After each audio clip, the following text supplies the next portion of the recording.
Welcome back to The Critique. We're here to give high-level, actionable feedback. The material we got today is a really high-energy take on Sydney Sweeney's handling of that American Eagle good genes thing.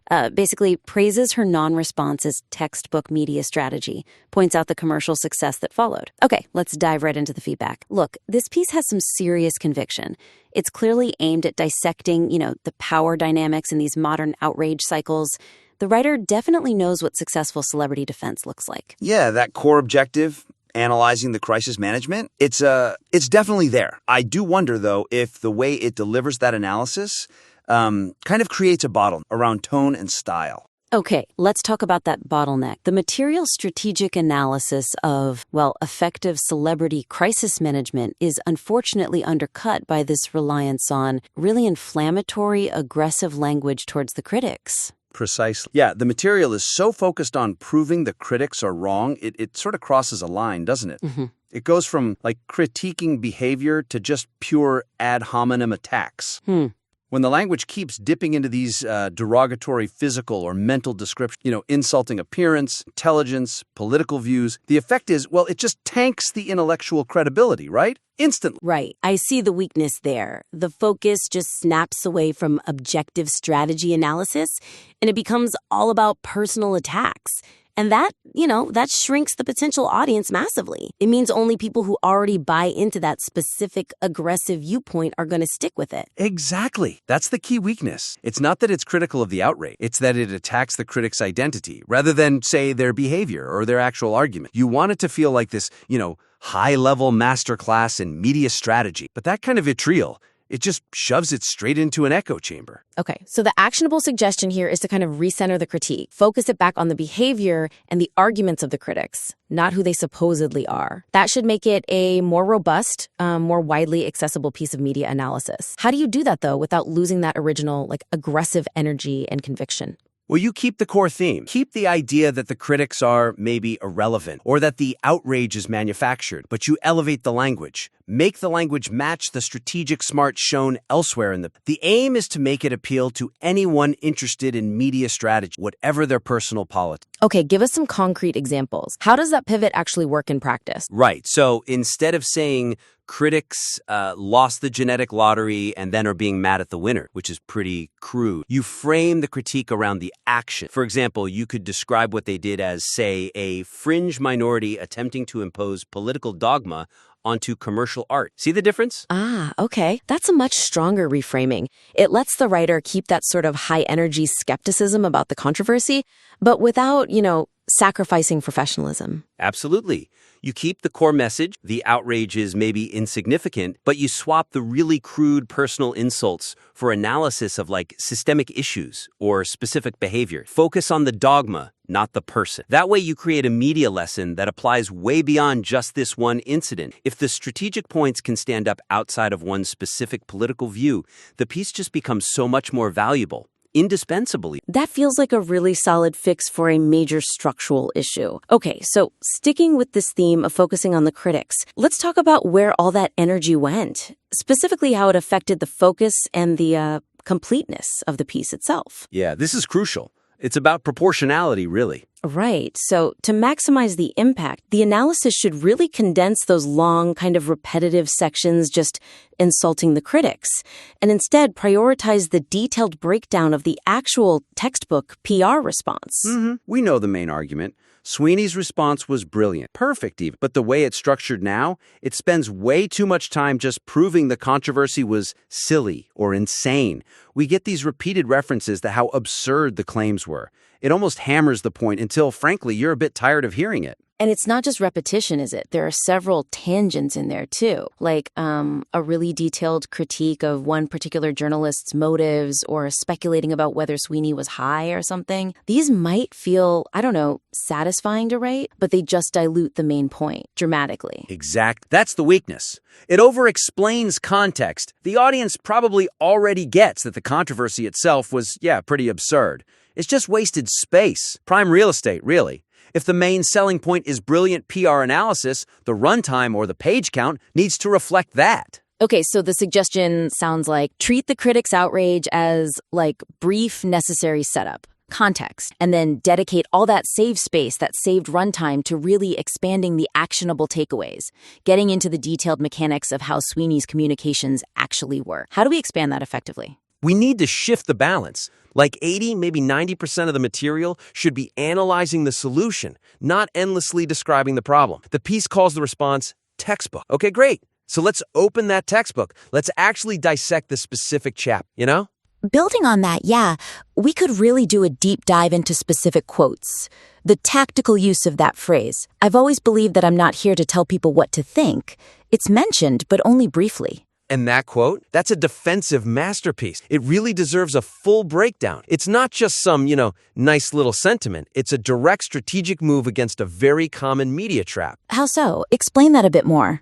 Well, think about it. Most celebrities facing this kind of backlash get pressured, right? Pressured to take a political side or signal that they agree with the critics' outrage. By saying, I'm not here to tell people what to think, she strategically grounds her response. It's humility. It's creative neutrality. It's basically the perfect defense against being forced to signal political, because it subtly implies that forcing political alignment is itself an act of arrogance. So you're saying it's more than just a passive statement. It's like a proactive shield against being used, weaponized? Precise, yes. If the analysis can show why that specific phrasing is strategically better than, say, just no comment or some defensive non-statement, then the listener or reader gets enormous value. Focus on the mechanic and, sharpen the focus by cutting out the extra stuff, like the long discussion about the journalist's perceived ass-licking or laundering bad ideas. Those are just distractions from the core strength here, which is the media strategy itself. Okay, so if we make those shifts, clean up the tone,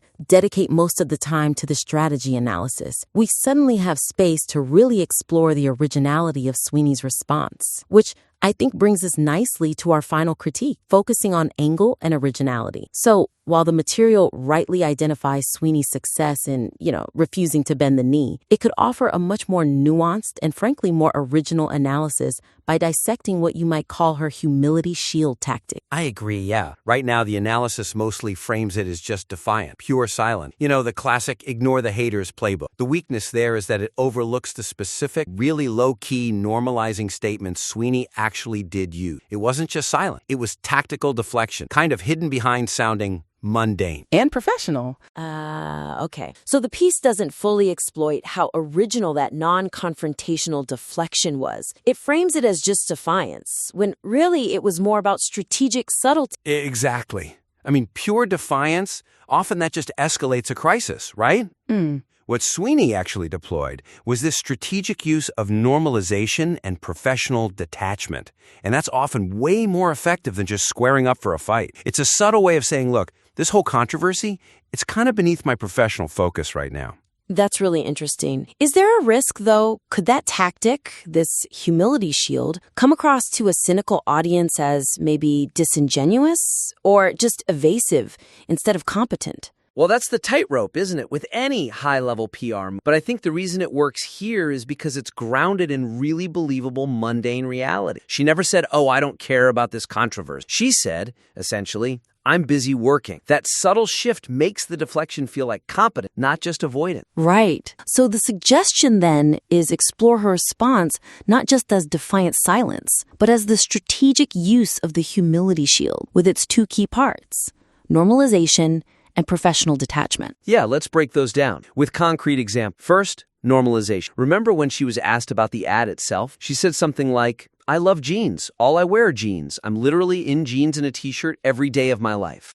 Yeah, that's a brilliant grounding technique, isn't it? It just shrinks this big perceived political fight down to the level of choosing what clothes to wear. It really is. It's super accessible, and it just fundamentally grounds the whole thing in mundane, everyday reality. It basically says, look, this is just clothing. It's not some grand political statement designed to make you mad. By emphasizing the banal, the everyday, she makes the outrage seem almost hysterical by comparison. This kind of normalization is classic modern crisis management. Don't fight the premise, just shrink it. Make it seem small. Okay. And then the second layer of the shield, the professional detachment part. Yes. analyze how she used her work ethic as this subtle but really powerful defense. She explained why she didn't respond immediately by saying, I was filming every day. I'm filming Euphoria, so I'm working 16-hour days, and I don't bring my phone to set.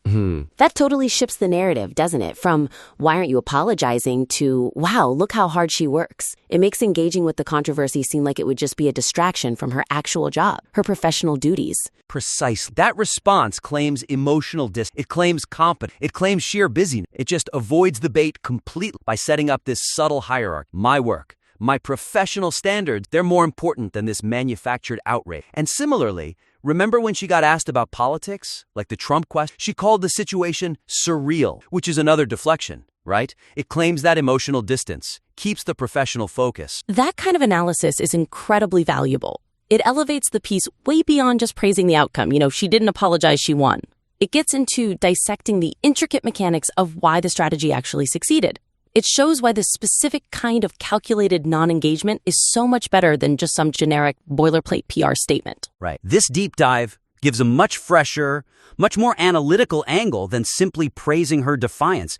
It gives the listener actual tangible concepts, normalization, professional detachment, that they can then maybe apply to analyzing other media situations. Okay, this has been a really productive critique, and the core insight in this material, it's exceptionally strong. So just to summarize the main actionable areas for our listener, we identified 3 key opportunities to really strengthen this piece. Right. First, tone and style. The material really needs to shift away from using those personal insults towards the critic. Move towards objective, kind of elevated analysis of their arguments and their behavior. That'll boost credibility and make the strategic points resonate much more widely. Second, focus and completeness. Sharpen things up by condensing the repetitive critiques of the other side and use that saved space to really expand the detailed, granular analysis of Sweeney's specific tactical statements. Like digging into that genius use of, I'm not here to tell people what to think. And finally, angle and originality. Deepen the strategic analysis. Go beyond just defiance. Fully explore those nuanced humility shield tactics, specifically the mechanics of normalization and professional detachment. Show how those were key to actually diffusing the political tension. Great. So take these detailed suggestions, refine the work, and definitely submit it back to us again for another critique. We're really looking forward to seeing the polished version, the one that zeroes in on the expert mechanics of successful media strategy.